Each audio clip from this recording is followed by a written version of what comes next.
Forms app tutorial for beginners. Hello, hope you're doing good. I'm your host Jason. In this tutorial, I'll be showing you how to create an online form using Forms app. Forms app is an app builder that you can get started on for completely free. And with their free plan, you'll also be able to collect payment on it. As you can see, you'll be able to collect up to 20 payments using their platform. And the beautiful thing about this is it is beginner friendly and you can get started for completely free. So the first thing I want you to do is go onto forms.app, and from there you're going to tap on sign up free.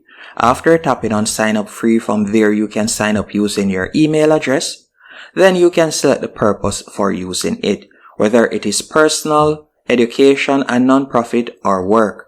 Let's say for example I were to select work. And by the way, it doesn't matter which one of these you have selected. So you can select work, then which is more related to your role, and you can select whichever one of these options. Then after you're finished doing that, what's the one main activity you want to do with Forms app, and you can select whichever one of these options as you can see right here. After you're finished, you'll tap on let me in. Then once you have selected let me in, you'll be redirected to this dashboard. Once on this dashboard, you're going to close the pop-up. After closing the pop-up, you're going to tap on create form. From here, you have 4 different options. You can either choose to import a form, for example, an existing PDF, or you can select from one of their pre-made templates. So you can tap on select a template, and you can see there are numerous categories that you can choose from. Whether you like to create a payment form, for example, for donation, church donation form, or so on, you can select whichever one of these categories. Another thing that you could also do, you could create one from scratch, which is what we are going to be doing, or you could choose to generate with AI. So let's say we were to tap on start from scratch. After selecting start from scratch, you're going to enter the name of your form. So let's say I were to call it test. Then we'll tap on next. After selecting next, you'll be redirected to the editor page. Once on the editor page, you can start creating your form.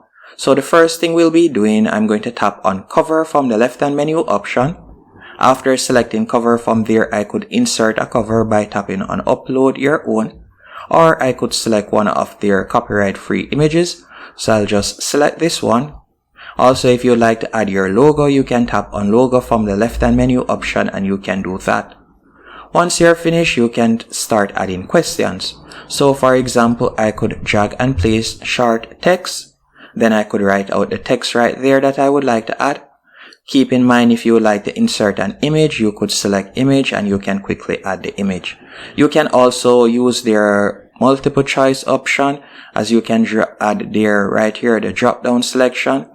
You can also add long text, you can add single selection, you can add yes or no questions. There are numerous options you can add. If you would like to also add a form that you collect person's name, email address, and so on, you can do that. So for example, I could pull and place, let's say I would like to collect their email address. I could pull and place it right there. So I'm going to add first name, then from their email address. And after doing that, if you would like to also suggest that they upload a file, you can do that also. After adding these sections, you can tap on the 3 dots.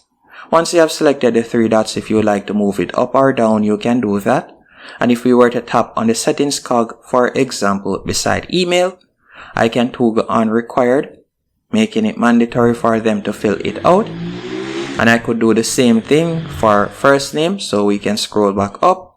Then we could select first name or full name better yet, tap on the settings cog, and we could toggle it on right there, making it required. After doing that, you can see different options that you can add from the left-hand column. So you could add a timer if you want. And also if you would like to add terms and condition, you can drag and place it on your form. So I could drag and place it right here. I can also require their signature. So I could drag and place signature. And let's say I would like to collect payment also. I could drag and place the payment option. After adding the payment option, you can tap on it. So you'll tap on payment right here. After tapping on payment, from there, you'll be able to connect your Stripe. So for example's sake, we could tap on the settings cog. After tapping on the settings cog, you could select the currency. After selecting the currency, you can scroll down. You can enable Stripe. You can connect your Stripe from the left-hand column. You can also enable PayPal by toggling on PayPal. And you can also choose cash on delivery, so pay at the door. You can select that option. Once you're finished doing this and it is to your liking, you will tap on Save in the top right-hand corner to save the changes. After saving the changes, you're going to tap on Settings. By the way, if you would like something to happen, so let's say for example, you want to set up an automation. So once they fill out the form, they are redirected to a different page, or they are prompted to pay, or so on, depending on the type of form that you're creating.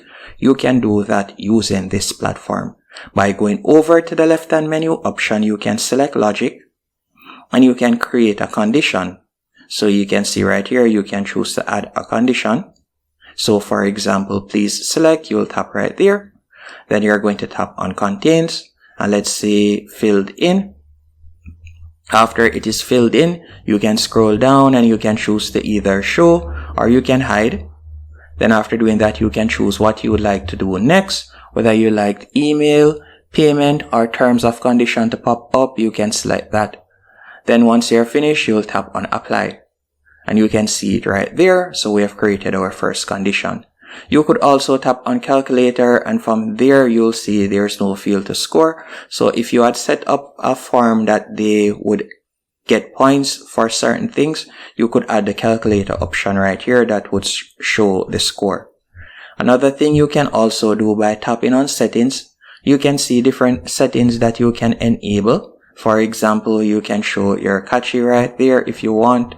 You can enable that. You can require login before it can be submitted.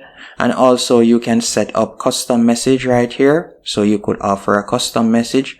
You can also edit your thank you page. And if you like this form to be released at a particular time, you can select schedule settings. Then from there you can enable it and you can select the date that you would like it to be published. Once you're finished doing this, you're going to tap on Connect.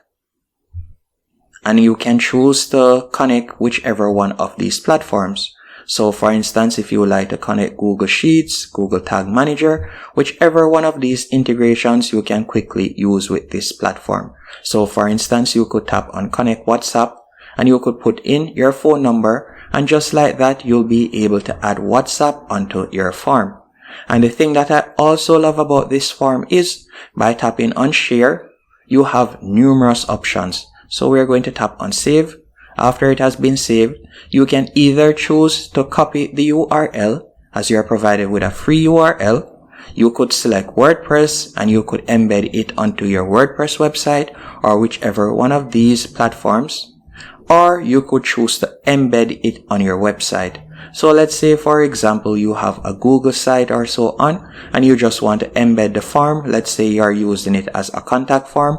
You could do that by tapping on Full Page, then tap on Get Code, and you'll see a preview of how it looks. And you could tap on Get the Code. Then from there, you could copy the code and paste it on your website, and you would have a full page form. And in the future, once you start getting signups or you start collecting payments, you can tap on Results from the top navigation bar. And from there, you'll be able to see responses and you'll be able to see all the statistics, how many persons have submitted, how many persons have paid, and so on. Hope you found this tutorial helpful and informative. If you have any questions, let me know in the comment section. And thank you very much for watching.